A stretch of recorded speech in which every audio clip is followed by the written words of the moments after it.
Numbers are up this week. Yeah, well, when there's zero, the only way you can go is up. 5 weeks to the election, though. And 3 years of bad decisions. Well, they should raise it to 4 years a term. 3 years is a lot, but it's not enough to truly screw things up like that extra year can. Let's see. Conservatives are down. Progressives are up. Greens are up. Independents are down after that gaffe last week. Oh, which one? Every time that twit Clive opens his mouth, he shoves his foot in it. Tell me about it. Justice Party's the same. Families is up. And the hunting and fishing party are just glad to be acknowledged. It had been a few weeks since the noxious cloud of smoke covered the city of Varadun, yet its effects were still being felt. In the lead-up to a general election, each side was caught in a debate about what should happen if a similar event were to take place in the future. But there were other topics on the table. Topics the Conservative Party in power were keen to address. In a moment of remarkable clarity, the party had recognized its leaders were out of touch and brought on some fresh blood in the form of a junior minister by the name of William Ferguson. The junior minister may not have been in touch with the party's long-standing values, but he could appeal to the public, and at least give the impression that they knew what they were doing. Today's chapter in Agnetha Deveaux' story features only a cameo from our usual protagonist, and instead focuses on Ferguson, his assistant Alex Hart, and Agnetha's best friend, the Progressive Party Minister TURMELL Robertson. The events of this installment have far-reaching consequences, something that might seem unlikely given its unassuming start. 5 minutes past 10 o'clock, Ferguson and Hart were awaiting the arrival of a reporter due to interview them for that midday's edition, and she was late, something that was starting to wind up the already high-strung Ferguson. Come on, where is she? Is this her? No, that's not her. Look, stop pacing. I'm trying. It's very easy. You just stop moving. You're my political advisor, not my walking advisor.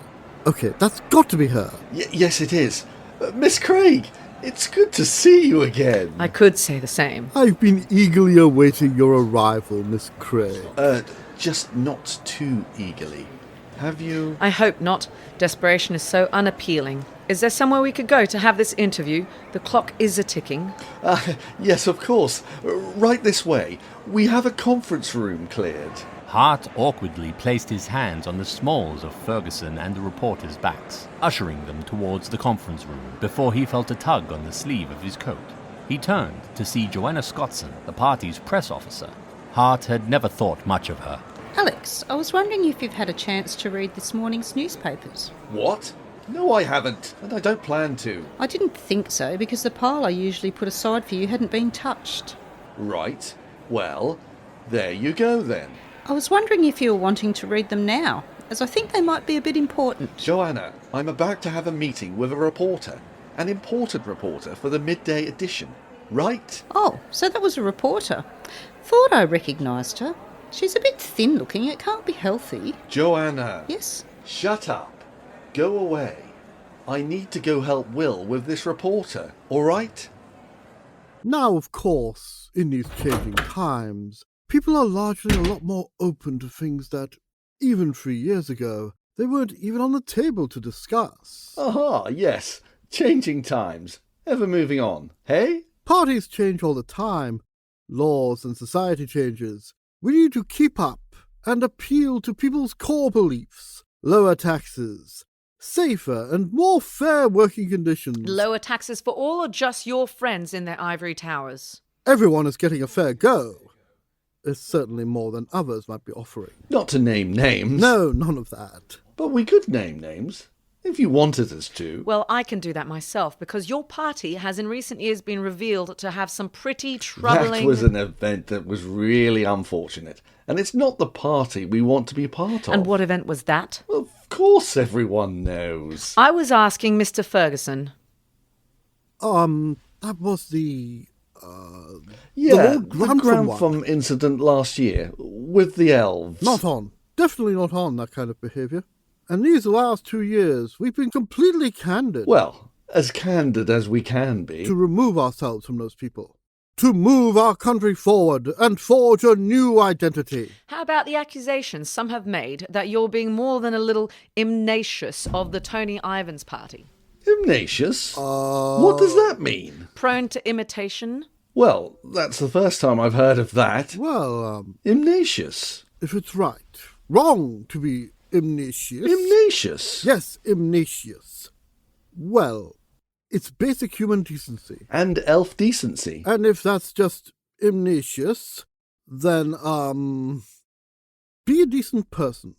Well, they do say that imitation is the sincerest form of flattery. Will's stance on the matter, it comes from a genuine, deep-seated desire to do right. Yes, thank you. I'm not just doing what people tell me to do. I have a genuine desire to be right, to do right. Right. What's your stance on the damning report in this morning's papers where documents were leaked to the press revealing the illegal spending habits of your party's senior members? I'm sorry, what's this? As reported by 3 of the city's biggest newspapers, one of which was my own, a document revealing spending from senior party members such as unsanctioned vacations, house and property extensions, the gilding of a lavatory in gold, the funding of militant hate groups, just to name a few.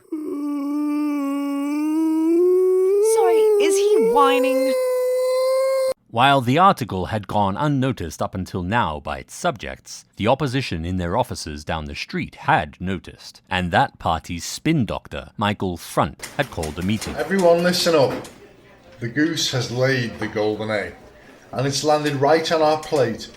A 14-page article in this morning's Veradoon Tribune dishing the dirt on our government's little underhand deals. They have effectively lost. We may as well hold the election today as a mercy kill to save them the next 5 weeks of the torrential downpour of media and public scrutiny and fury and bile. We can do one better and add to the storm. These filing cabinets are the burn files. Any bit of information we've collected over the years corroborating every claim this article makes, and more, and you lucky people are going to comb through it all so we can deliver it to the press in 90 minutes with a little bow on top. Get sorting. Well, this isn't how I thought today would go. Do you have a problem, Robertson? No problem, Michael. There's a whole box here just on Grantham. Joanna! Joanna, where's the papers? Oh, so you do want them now? Where are they? Give them to me. Oh no. Oh God, no. Is this about the leak? What? You knew about this? Well, yes. I read the papers and was trying to see if you had read it too, but you were very rude, so I decided... Where's Grantham and Trenton? Where are they? They're both in a meeting together, actually, in Grantham's office. Hart pushed past Joanna and ran as fast as he could up the stairs to find the party's senior minister and its public relations manager, both unaware of the article's existence. And just to circle back around... Good Lord. To the beginning again, the buzzword here is sustainability. Do you have any buzzwords that'll make you shut up? Is this ever going to come up? Is it even necessary? Sustainability is one of the party's key pursuits, Peter. Well, can't it bugger off? Grantham, have you seen the papers? Excuse me, we're in the middle of a meeting here, a private meeting, about this government's future. We're not going to have a future thanks to this. Newspaper report, massive expose. I was with Will in an interview with a reporter and she drops this on us. Anything bad about this government, in print, with evidence. In this morning's paper? Why didn't I see this? Why didn't you tell me sooner? Well, it was Joanna's fault, of course. She was late with getting it to me. Draft a statement, deny it all, send it to paper for the midday print. Oh, no, this is bad. This is really bad. We're beyond the time for statements to the press. This is all hands on deck, grovelling to the public if half this stuff is true. But we can manage. This is fine. Did you see what was on page 30? Page 30? Oh, no. They can't prove that. They don't need to, Peter, because they already have. Where's Will? What? Will Ferguson. You said you were in a meeting with him and a reporter. You didn't bloody leave him in there, did you? Will, where's the reporter? She just left. Where is she? What did you say to her? What's her name? Miss Craig. Her first name. No idea. I see her. Miss Craig. What did you say to her? Miss Craig. Hi, I'm Marcus Trenton, Senior Public Relations Manager. Look, I just wanted to say that Whatever that report said, it's not indicative of what this party is now and is striving to be. And whatever it was Ferguson said... Mr. Trenton, save it. What's done is done, and I can't help it if your junior minister is a bumbling, tongue-tied fool. Well, I can have you for defamation for that. Not when it's true, you can't. Same for the rest of that report. Good day. The point is that you are his advisor, and you should have stayed with him to advise. Shut the interview down, get that reporter out of here, and tell us. Look, I can acknowledge that I made a mistake, but it doesn't make me responsible. Well, that's done it. The dike has given way and the flood has begun. Wait, was she... Oh, don't be crude and offensive, Alex. We have enough of that in this party to begin with. In fact, get out. You've only made things worse. So, I just wanted to check if there was anything I could do to help deal with this crisis. Not now, Joanna. Please leave and take Alex with you. Yes, do off. I understand things are rather strained, but could we please not have swearing? Oh, Joanna, please go. Although she is right, Peter. This swearing isn't appropriate and isn't helping. I could bloody murder Alex, leaving me there. Well, you can do that later. Oh, speaking of which, the wounds are open and there's no going back. The best we can do is patch them up. A statement to the press, lie and deny, is our best option. There you go again with your analogies. Now, I did try to give you those newspapers. Joanna, there is something you can do to help, but we need to be quick. I just need access to the archives and quick transport to the newspaper office. Back in the offices of the opposition, TURMELL and company were elbows deep in the burn files, looking for more damning evidence of the government's illegal practices. What'd you turn up? How you doing? Oh, hey Jordan. Good. You? Yeah, fun with water tables and regulating pesticides. I hear you've come across some poison yourself. Yeah, it's one word for it. Front dumped this on us, and it's all feeling rather ill. Get help? No thanks. Just dropped by to say your fiancée is on the blower. She's waiting for you now. Elsie? Really? That's weird. Thanks, I'll see you around. Hey, Elsie. How much money will last for a month in me house? What? I don't know, depends upon the square footage. And yet you can't keep pretending to be my fiancée just to talk to me at work. I see you're in some trouble and strife this morning. Yeah, and it seems you're mine now. Ha! I am. So, what go on? Well, the public relations guy front has us sorting through these files for any dirt to give to the press. And he asked for me to deliver it, but I don't feel good about it. So if I'm caught out, well, I'm not the sneakiest person to begin with. Trusting me with time-sensitive files in a time-sensitive matter. Nah, sounds pretty dirty for someone like you. I suppose if someone was to, come up and take it from my desk when my back was turned and leaked it to the press. Well, you wouldn't be responsible, that's for sure. Something like that could happen to anyone. Yeah. If you take the staircase to the right and head to maintenance, then to the 3rd floor, I'll see you later. Sounds good, my dude. By the way, I'll have a roast in the oven by the time you get home. What, you cooking now? Well, if I'm pretending to be your wife, it's the only thing I can help you with. Now, get back to your political espionage. Back in the government offices, within the archive room, Alex Hart and Joanna Scottson were up to something. Right, we have here the spendings for the late 70s into now. Take that lot to the Gazette as well. Alex, are you sure this would work? It's just, it does seem a little counterproductive. A little like smashing your kneecap to take your mind off a broken toe. This is exactly why it will work, Joanna. Overwhelm the press with a flood of information, and they won't be able to handle it. While they do, it gives the brainoids upstairs time to figure out a proper explanation. It's foolproof. Now, have you got it all? You're expecting me to carry this 3 blocks to the newspaper office? Take one of the carriages. There's a driver called Charmaine. He should get you there quickly. And don't question me. OK, I won't. But if this does play out how I'm expecting it to, and it does go to an inquiry, let it be known this was all your idea. If it works, I'll gladly accept responsibility. We as a party, and myself as a person, are striving to make these changes and work towards a better future. Better future full stop, or better future for all? I guess the latter sounds less self-serving. OK, just to reiterate, we are striving for inclusivity, and anything you can say to sell that is good. The past mistakes do not reflect the current goals, and so on. I feel like my brain is going to explode. Well, make sure it doesn't. You need to read this to the press in 10 minutes. I got it all organised. They're starting to gather on the steps. I thought we were sending it to them. Why me? Oh, you're new, you're fresh, you're untarnished. You are the face of the young people, the future. Send it to the press, it lacks sincerity. Read before the reporters and you can convince them in person. Say anything with enough conviction and you could have them believe the sky was red. Again. Speaking of which, after the red fog incident, we need to address the magic issue tomorrow, so this can be a trial run. Now, go out there and put that theatre degree to good use. Ferguson left out the door to the clamouring reporters. A few minutes later, he returned, looking haunted. Well, that wasn't a total f***ing disaster. Yeah, optimism. Robertson, you got that file delivered to the press? Yep, should have it now. They better, or it's your head. They go to print in less than 20 minutes. If it's not there...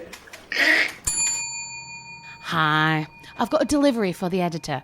Might find it interesting for the lunchtime edition. Something big about the leak this morning. Ta. Oh, oops, sorry, my fault. Nah, you're cool. Hello, I have a delivery to make to the editor. Something related to the leak. Miss Scottson, fancy seeing you here. Oh, hello, Svetlana. So I didn't expect the report to be released today. I thought it was going to press a bit later. Yes. Time is of the essence when it comes to news. It's jolly good to see those bastards squirm. Yes, isn't it just? A while later, in Grantham's office, Trenton, Grantham and Ferguson have gathered, waiting for copies of the midday paper. Well, I don't think too much of Callow, if I'm completely honest. Joanna, you're here. I am. Several copies each, hot off the press. Well, not quite. More like hot off the delivery man's wagon. But here you go. Seems our plan worked. What is this? What? Government scandal deepens. I don't understand. What the hell is happening? With my speech? Where is it? Oh, no, this isn't right. What is this? Where did they get this information? Is this true? How the bloody hell do they have records of that? Those spendings were archived and nowhere else. In a lunchtime Gazette exclusive, 2 news sources have come forward with further details, each corroborating one another and the earlier statements published in this morning's papers. Trenton, calm down. Wow. Shut up, Peter. What sources? Where did this come from?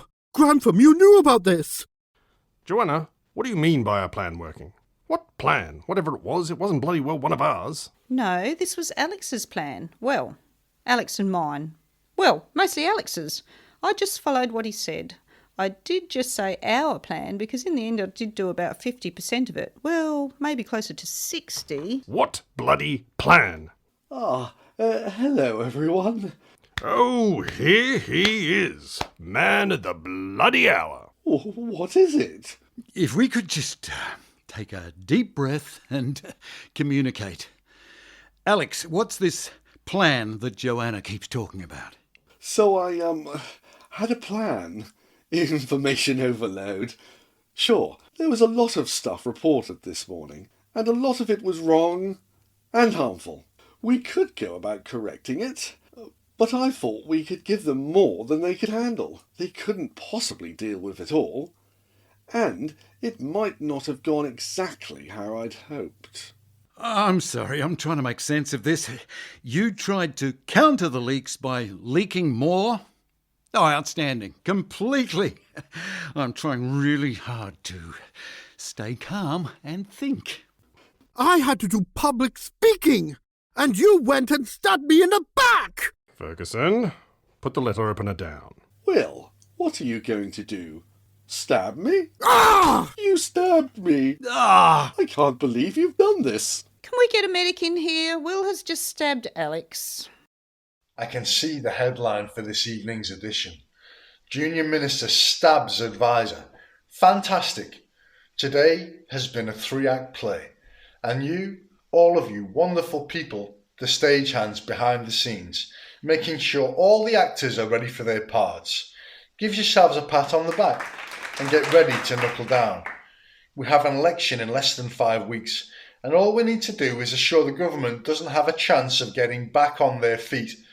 Robertson, TURMELL. Robertson, come here. The party's champion. I've got a speech for you to give to the press. Think you can handle it? Today you have proved yourself, and you have a bright future ahead of you. Later that evening, the huddled masses of reporters, now joined by angry members of the public, were gathered at the front steps to Parliament House. Grantham peered down from a curtained window, careful to stay in the shadows and not be seen, while Trenton was slumped, defeated against the wall. Why do we do it? All of this governing, the politics, just to get spat on and scrutinised. You do it for the holidays and tax incentives, Peter. You can read all about it on page 4. When I entered politics 40 years ago, I was 16. I didn't believe any of this stuff. Oh, really? I'm surprised the man funding a hate group didn't jive with them. All this racist garbage. I didn't care about the elves, the goblins, the magicians. And no, not in the sense that this party didn't care about them. I just wanted to run this country as smoothly as possible. They were doing their own thing, and people left them to it as they left us, and this party and the people in it just couldn't leave them alone and sought to just make things more and more difficult for them and us in the process. We spent so long trying to suppress them, and for what? It just made people angry, and more people greedy. When you think about it, I'm just a victim of this system just as much as anyone, and I just contributed to it. Maybe it's time to step away from this. Let the people who better understand this work it. Well, that's very insightful, Peter. Maybe you could have said it before you spent a couple of $100,000 of the party's money on boats and holidays. Well, they say hindsight is 20/20. So long as I don't have to give up the mansion. I promised it to my eldest daughter, and she'll tell me apart more than the press ever could. Families, hey? Would it be nice to have one? I can say, though, there's one elf I'd want to bugger off. Oh, yeah? Who's that? All right, Dave. Agnetha Deveaux, elven detective and monster slayer. What can I help you with? And so this chapter comes to a close. The country in upheaval, and our elf hero at the centre of it in the end. And while she may not have featured in this chapter too much, what part she did play will have repercussions for the weeks to come on The Misadventures of Agnetha Deveaux. Episode 2, Out of the Loop, written by Royce Pentaghast. Barry Mills as Ferguson. Miguel Fish as Hart. Peter McAllum as Trenton. Stewart Fulton as Grantham. Rivka Pooley as Miss Craig. Sue Wayne as Joanna. Glenn Pryor as Front. Liz Corrick as Agnetha. Royce Pentaghast as TURMELL. And Jacob Hodgetts as Jordan. Theme music composed by Matt Harris. Produced by City Park Radio 2022. Next time on The Misadventures of Agnetha Deveaux. We're going monster hunting tonight with Charles Callow, investigating a bunch of attacks near the canals. A demon that could traverse a city block in a single stride, who could gut its victims with its claws. The tattered jackanapes. Your removal will allow the natural order to continue.